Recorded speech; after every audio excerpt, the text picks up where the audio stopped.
What's going on YouTube? It is Moose here from OccupyFantasy.com at OccupyFantasy on YouTube, Twitter, Instagram, and TikTok.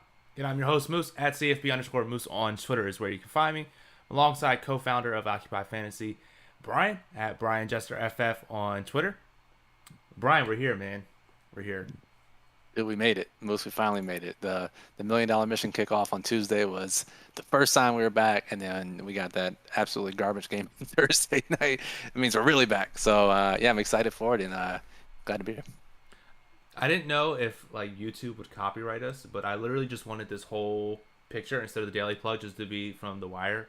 I want the word out that we back up. I wanted to leave that up there the entire stream, but I was thought that we get copyright somehow. So just let you know that we are back up. Put the word out, we back up. So no, Brian, it's so strange. You and I have been absolutely grinding, making updates to the model, doing a whole bunch of behind the scenes stuff, and finally sat down Saturday to try and start. I mean, granted, there's all the chaos with UFC and everything going on, but it's like, whew, I can finally take a breather, chat it up with you, the members, anyone else who's in the live chat, and really get to work on some NFL. It's great. Yes, agree. All the hard work, really. It's all downhill from here, right? Like as far as the work goes. Now it's just building lineups. That's the easy part, right? All the model upgrades we did, and throughout the next 30 minutes or so, we'll talk about those model upgrades. But Moose, what we normally do in these shows, right? This is built for the viewer. So if you guys have questions, you guys are going to drive what the show looks like. Moose and I have a framework of what we'll talk about, but the questions you ask will be basically what the content is for this show. We put out, Moose, maybe you could talk about all the content we put out this week and then how this can supplement that. Yeah, absolutely. So as you see on the screen right here is the daily plug, occupyfantasy.com/NFL daily plug. And as Ed points out, he's been building lineups for 3 weeks. Just read the plug. I think we all have. And yeah, it's like I read the plug and it's like, okay, well, maybe I should go change. But yeah, so the plug, very, very fantastic article written by Chris Rooney, one of our NFL writers. Talks about game stacks, top position by plays, bankroll management, which contests to play based on your bankroll, the whole 9 yards. You absolutely should go read it. We do have our Occupy model available for each position, single game, and the tiers. I don't even know if DraftKings has tiers yet. I haven't looked, but if they have tiers this season, it'll be in our model. And yeah, so They do. I just checked. They do. nice. We have tiers up. So There we go. Perfect. Yeah, so go ahead and check that all out. We do have a separate OF index formula for positions for classic slates, in addition to what someone's showdown slate will be. So showdown and classic, vastly different. So their OF indexes are going to be different. In addition to that, we do have the lineup builder, allows you to build up 300 lineups. Just a fantastic resource, the best lineup optimizer in the entire industry. On Brian, you mentioned on Tuesdays we do the $1 million mission where we break down Brian's previous week's lineups. We kind of just chatted for a little bit and talked throughout that.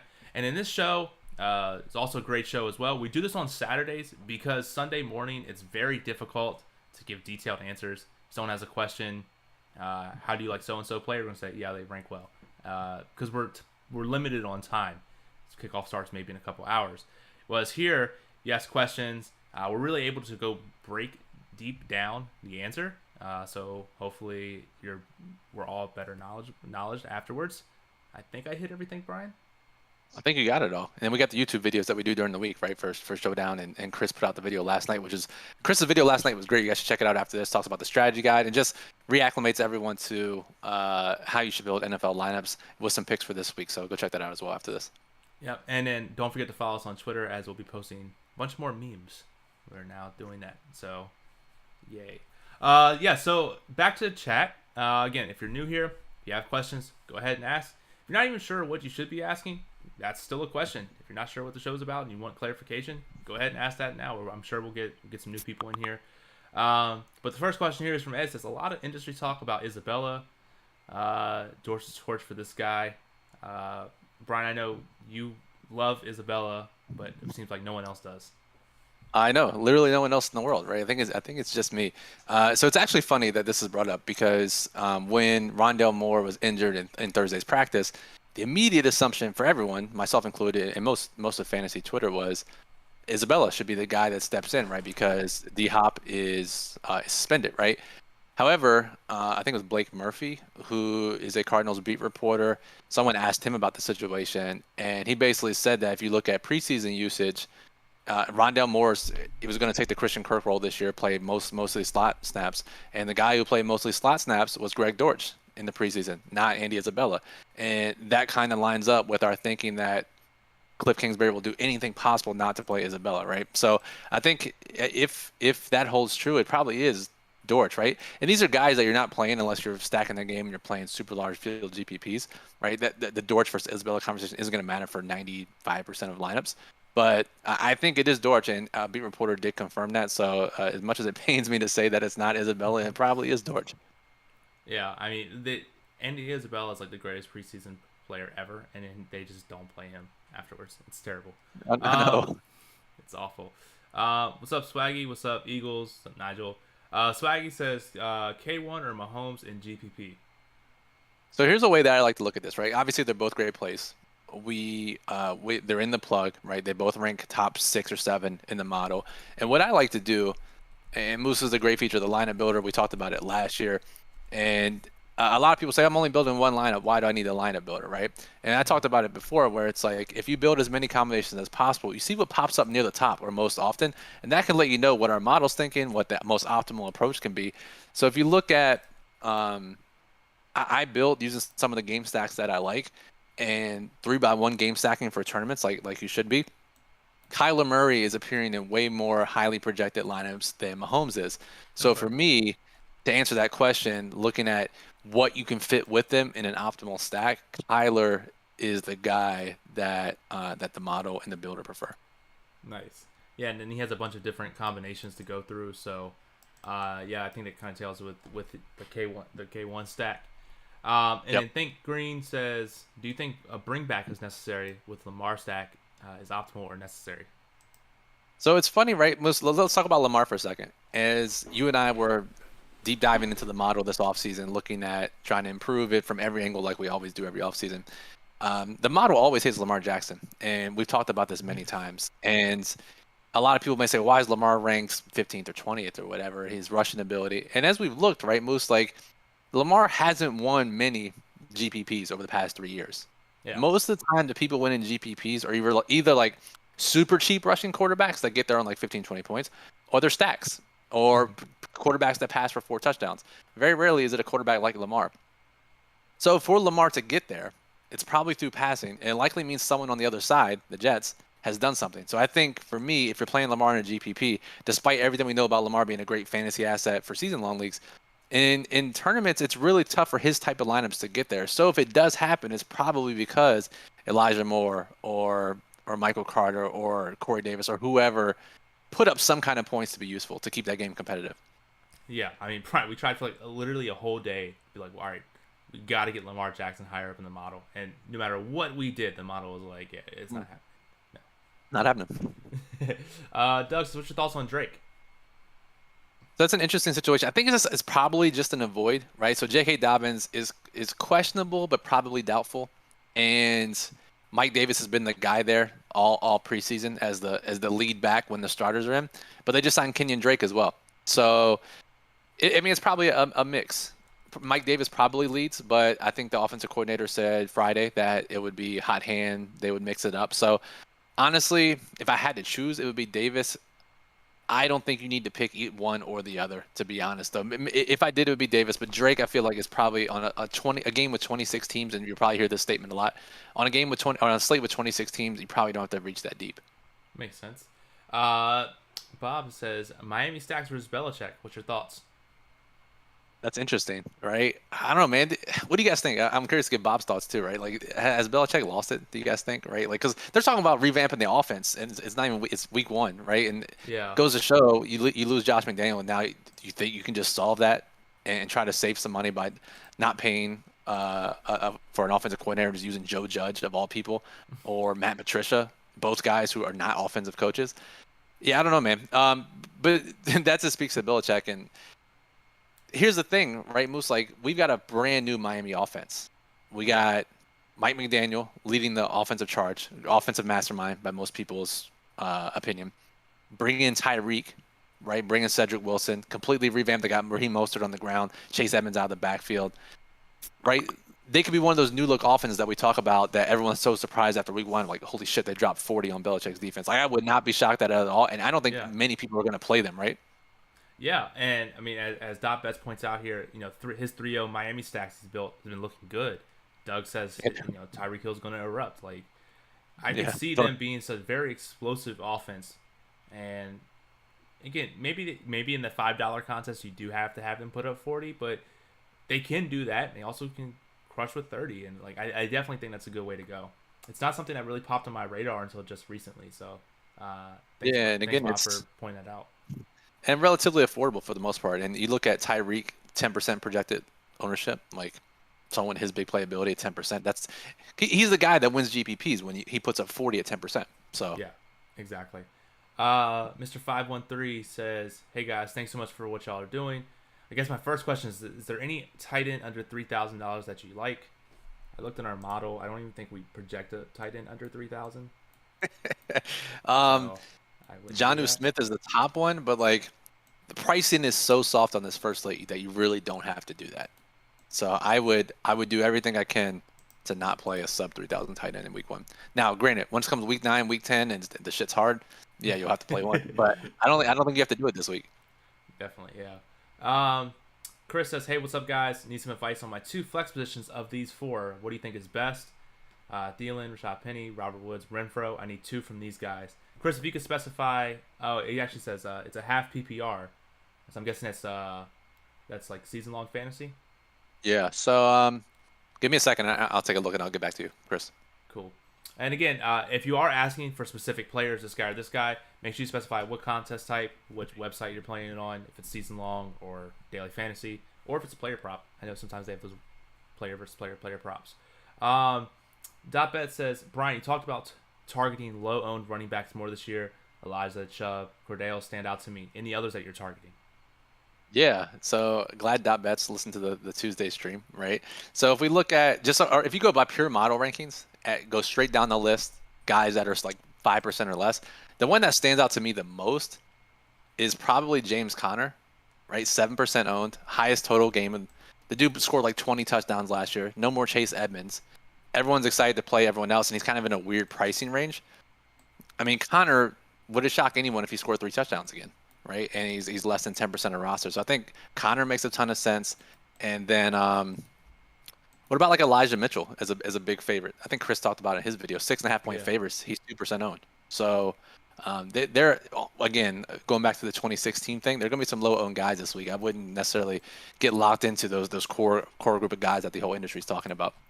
Yeah, and it's funny you mentioned James Conner being so high up there. I always have this conundrum, and we talk about it probably every other stream, is if you like a running back and you like a stack, if James Conner rushes for 2-3 touchdowns, it's hard for the Arizona stack to get there. So do you play him in a stack? Do you play just him? Do you play just the other stack? It's always a weird thing, especially if you're making multiple lineups.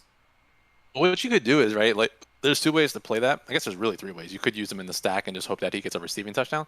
Yeah. But I think what the 2 best ways are, you play the opposite side, right? You 3-1 stack Kansas City and hope that all the production on Arizona's side to keep it competitive goes through James Conner. He gets rushing touchdowns on the ground. Or you fade that game stack, because it should be relatively popular, and you play Conner, and he scores a bunch, but no one else in that game really does anything. I think both of those are pretty viable. Makes sense. Cool. So, Bad Record says it's a Sunday yet. Who do you all play at flex and half PPR? Several players. If Brian, okay, let's see. Yeah. All right, let's answer those questions. Go back up, Moose, and read me Chris's 4 players. Yep. Thielen, Penny, Woods, Renfro. Thielen, Penny, Woods, Renfro. I would probably go definitely Penny as a running back and no Kenneth Walker. The other 3 is kind of a coin flip. We like the Minnesota game a lot, so I'll go Thielen as my second one. And what's this last one? Let's just read me off the players. Edmonds, Bateman, there's only 3. Edmonds, Bateman, Davis. Edmonds, Bateman, Davis. Half flex PPR. I think you got to go Bateman. Yeah, first of all, just the highest ADP of that group, right? Like that's, but also, yeah, the clearest path to fantasy points. So I'll go Bateman. Yeah. Um, a good transition here from Think Green. Says, how come the model is so low on CMC? And Brian, we tried we braced for this question, didn't we? We did. We did. So let's bring it up and let's talk about it, because I think we should talk a little bit about, for new people who are watching, new people who have subscribed this year, what the model truly means and what you might want to, why you might want to unsubscribe immediately when you see something like this, right? Because it's so jarring and every other site has McCaffrey number 1 and number 2, right? So I'll say the high level moves if you want to fill in anything beyond that. Basically, what our OF index does, right? It's not a raw fantasy points projection, which like you would probably figure out within 3 seconds when seeing that Taylor's projected for 52.8, right? Yeah. What it is, it looks at over 100 different metrics, all these different inputs that we've back tested throughout the years.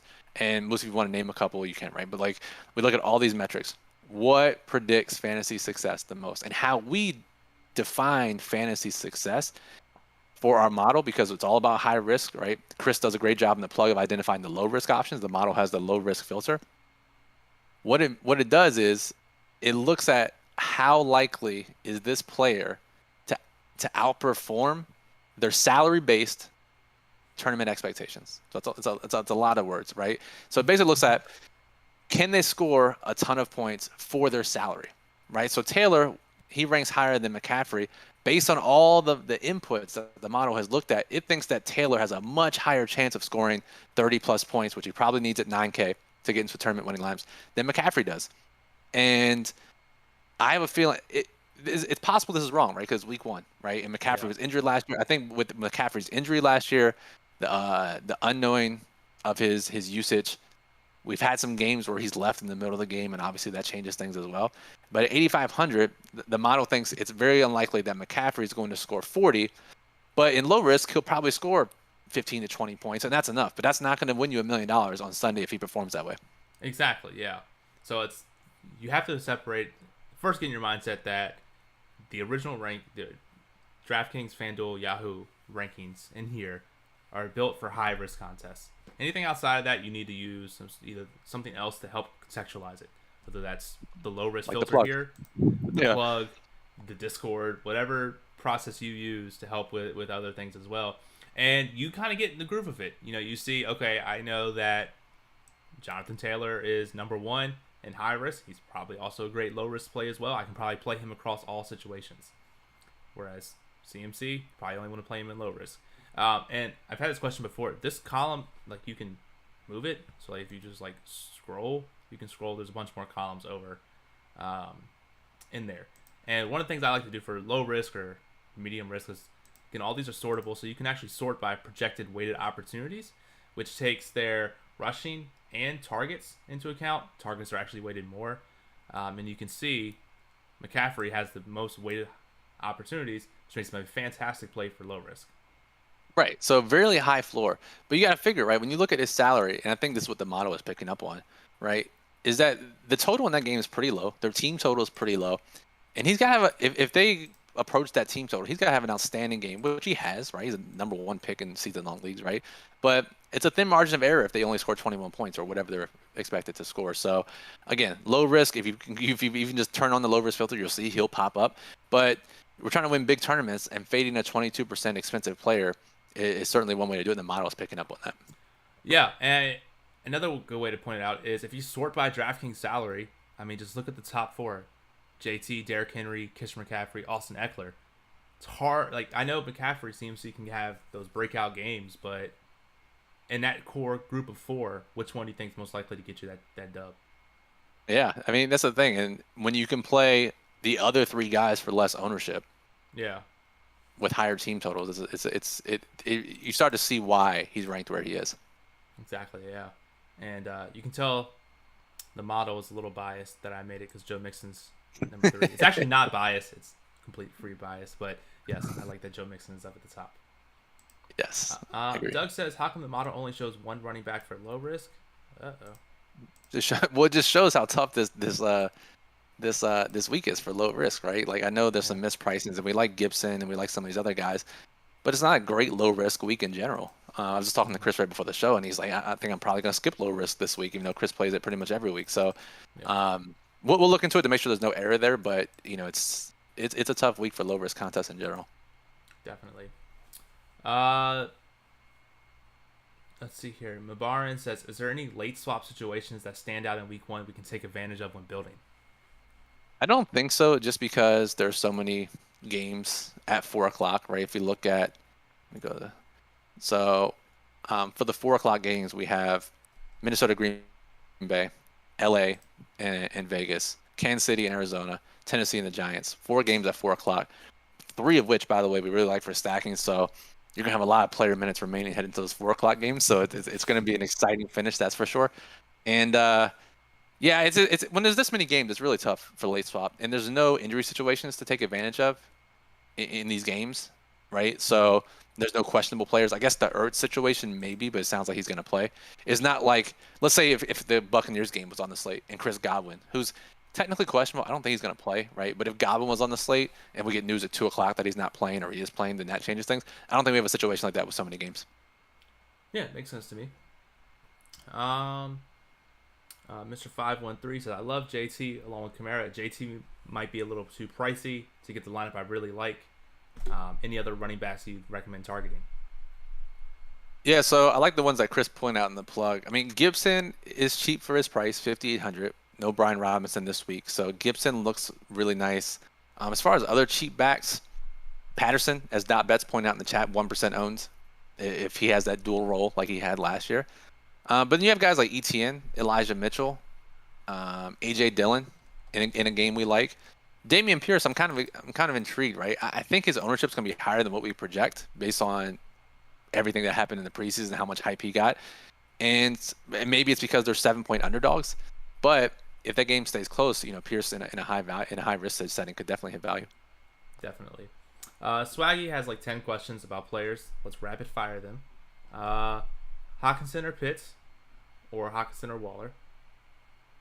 Do you just want us to make the lineup for you, Swaggy? Like, just let us know. We'll email you the lineup if that's easier for you. For all these 1v1 player questions, right? You're best using the model or the plug just to go back and forth. If you want to say like, hey, I'm not sure about this guy. What do you think about this guy this week, right? But instead of like this player. All right, what about running back? You just go down your lineup list and ask all the questions. That's not really helping anyone, right? So yeah. I will say the only one he did was single player was thoughts on Joe Mixon. As I said, right. The model does really well on Joe Mixon. So all right, we can talk about Mixon. So yeah, what 7-point favorites, right? And he's again, if you sort by ownership, he is kind of 8th through 10th, right? Definitely not top 3 in ownership. And he's the type of guy that, and I think the biggest thing for him, Moose, is the offensive line upgrades, right? 3 new offensive linemen, and if they win by 7 points, Mixon's probably a decent part of that. I like him a lot in GPPs. He's definitely the type of guy that can go 100+ yards, 2 touchdowns, and that's for 7,100 on DraftKings, that's huge. Yeah, and if I have it sorted here by weighted opportunity, he's number 3 on the entire slate for weighted opportunity, so he's going to get some workload. Love that. Yeah, I mean, I know we talked about several different metrics. Over 100 metrics went into the running back model, but one of the biggest models is just like, hey, you got to get the work. Like, it's just like NBA. Like if you're not on the floor, you can be the greatest DraftKings points per minute player ever, but if you play 3 minutes, it doesn't matter. So that's for sure. You put it, yeah. So that's pretty good. So we usually stay here for about 30 minutes, about 7 more minutes or so. If you have any more questions, definitely go ahead and ask. Brian, I wanted to get your opinion on some different game stacks. I know Chris does a fantastic outline of laying out stacks in the plug, what he's doing, what our official recommendations are. But sometimes some other weird teams pop up, like, for example, when Robert talked about Miami. That got me thinking. And one that kind of popped up, you could possibly run it back with JT, but that Houston side of that game as a stack, it just seems sneaky to me, and it's popping up in some of my lineup building, and I just wanted to get your thoughts on it. That's the meth I'm on it stack of the week, right? Like that's. I'm telling you, look. So you and I didn't talk about this. We haven't talked about main slate stuff until maybe 10 minutes before we started streaming, right? You and I separately both came to this conclusion that, dude, this is kind of gross, but it's kind of sick for GPPs, right? So that Indy Houston game is really interesting to me. One, both teams have pretty, I think for the most part, poor secondaries. Indy's obviously better. Indy's missing Shaquille Leonard, formerly Darius Leonard, right? One of the best linebackers in the league. He's not going to play in week 1, so that's the heart of their defense, right? Not like the Jets, Michael Carter, heartbeat of the offense. He's literally the heartbeat of their defense, right? He's like actually the star defensive player. So missing your best defense player, that's not great. And both these teams should be able to prevent pressure for the most part. And we have clear stacking options. We have Brandon Cooks, Nico Collins, Brevin Jordan, cheap punt, Curtis Samuel type, cheap tight end, right? And then on the Colts side, you have Michael Pittman, you have Mo Alley Cox. It's one of those things. I'll probably stack it in the $5 GPP. I think it's definitely a step below most all the ones that Chris talks about in the plug.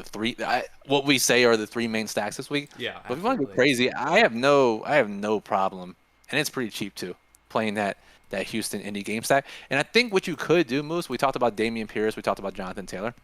Those could be your run backs, right? Because both those guys have to get there on the ground. They're not going to get much receiving work. So if you play Davis Mills, Brandon Cooks, Brevin Jordan, running back with Jonathan Taylor, that's great. Or if you think the Indy side, if you think Houston keeps this close, and you play Matt Ryan, Michael Pittman, Mo Alley Cox, and running back with Dameon Pierce, I mean, that's an insane stack. But a lot of metrics point to it being pretty high value.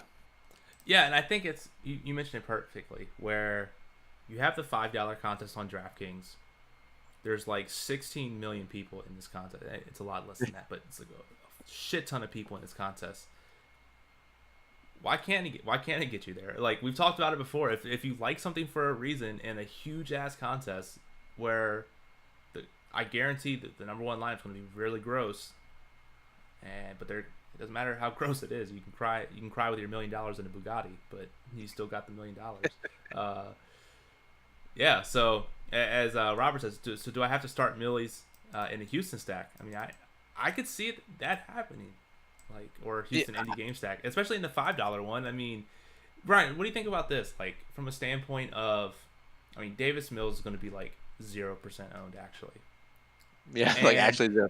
Like actually 0% owned, except for everyone is listening to this. And if you put him in the $5 contest, you're right there. You're already differentiating yourself between the other million people. Right. So if he goes off, you don't have to worry about anything else really. You're just hoping that stack can score well, and hopefully you're not getting booted off by like one-offs. Did the wide receiver 2 outscore the wide receiver 1? Like, you just need your stack to go off, and that's it. It seems like a very clear path to victory. Whereas if you go one of the other popular stacks, you might have to get some other things right as well. Exactly. And here's the thing, right? So as we close out the show here, we had a lot of talk in Discord last night, and people were just like galaxy braining next level, right? It wasn't even microdosing, it was macrodosing, right? They were talking about tight end 2s, and I think some were jokes, some were realistic questions.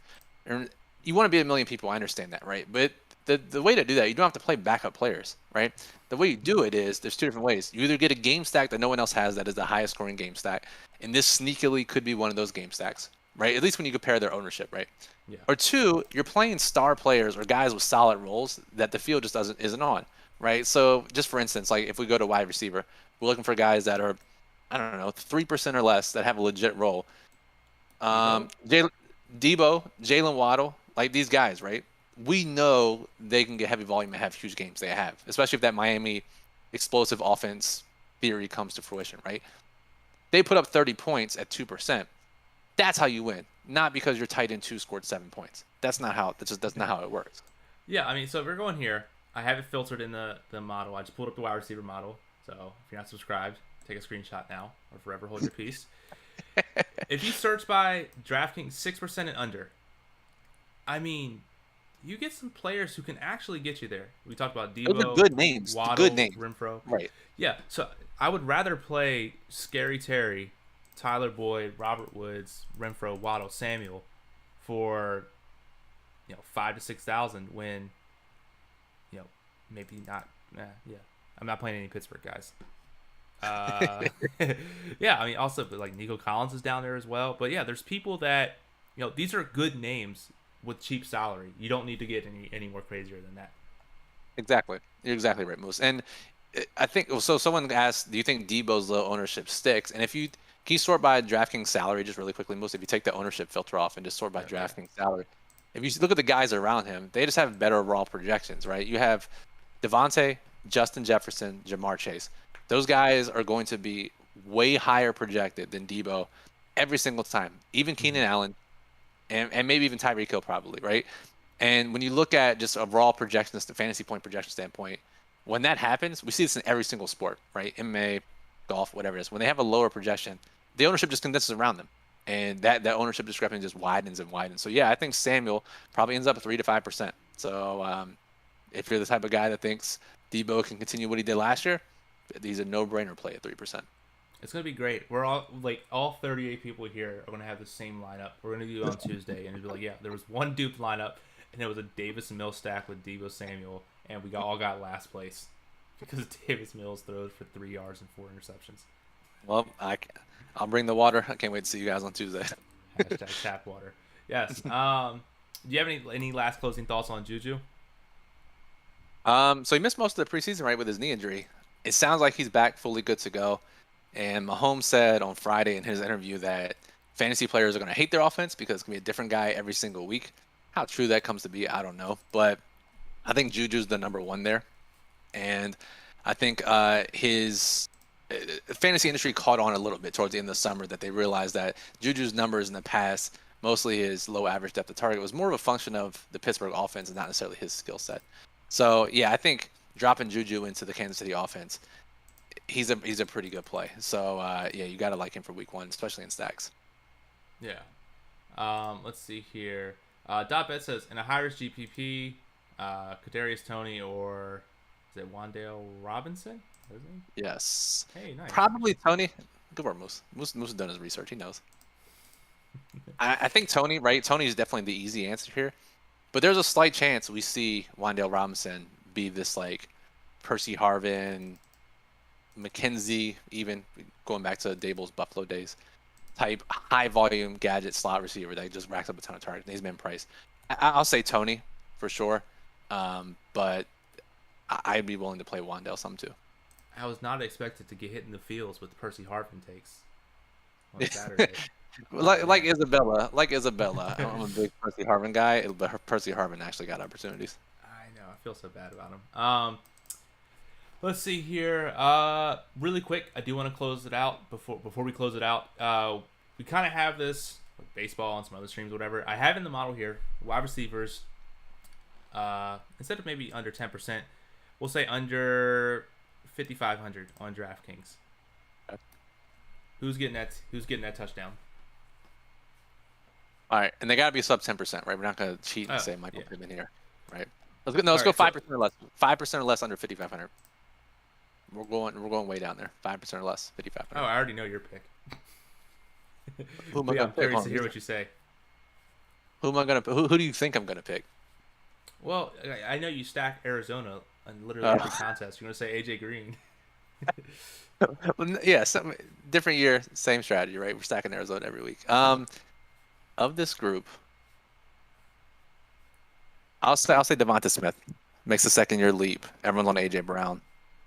That's a sneaky game to stack too as well. But I'll say Devonta Smith from this group. What about you? Okay, and I'm not going to say Tyler Boyd because he's from Cincinnati. So I'm going to go super Galaxy brain, and I got to just double down on the take. I'm going to say Nico Collins gets it there. Couldn't get us a touchdown in preseason when we all played him, but he'll do it in the regular season for us. Exactly, yep. So last question here, and I'll take us out from Paco. Says, everyone's all over JuJu, but I'm more interested in a downfield threat. Any buzz regarding Hardman or Valdez-Scantling? Just to reiterate, I wouldn't be shocked if JuJu becomes a downfield threat, despite what his role was in Pittsburgh. A lot of camp reports had him being targeted way further downfield than he has been in recent years. However, MVS is the clear answer here, right? Hardman is never going to be a guy that they play a ton of snaps. They wouldn't have brought in 60 receivers otherwise. So I'm not interested in playing Hardman. He's going to be a part-time player. MVS is the guy that, if anyone's going to fill the Tyreek role of being deep downfield, it is going to be MVS. So, yeah, give me Marquez Valdez-Scantling. Nice. Awesome. So that'll do it for today's show. We'll be back again on Tuesday to review Brian's $1 million mission. Hopefully, he gets some hashtag ROI, and we're not drinking tap water. If you have any more questions, we do have our Discord that's always popping with people asking, talking questions. Hit us up on Twitter. Brian, is Chris doing anything, or is anybody doing anything tomorrow for pre-lock? I think Chris is doing something to pre-lock. We still haven't figured out exactly what's going to happen, so just stay tuned. And whether it's Twitter or Discord or something, we'll notify everyone. Cool. But yeah, until then, next time, Moose and Brian from Occupy Fantasy. Have a good night. Good luck.